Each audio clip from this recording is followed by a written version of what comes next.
Hello friends, in today's video I'm gonna be walking through how to change font on Squarespace.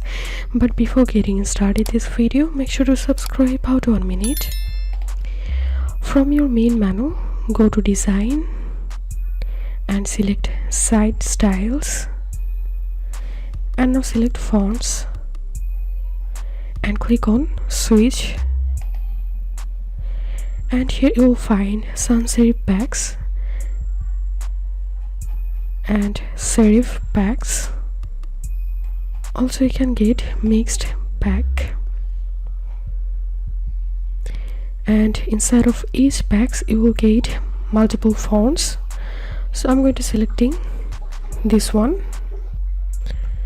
and here you can see the font has been changed. And if I select this font, so here you can see font is changed. So this was how we can change font on Squarespace. If you think to see more Squarespace videos, please check the links in descriptions. If this video helped you, give a thumbs up and please consider subscribe to How to 1 Minute. Thank you for watching.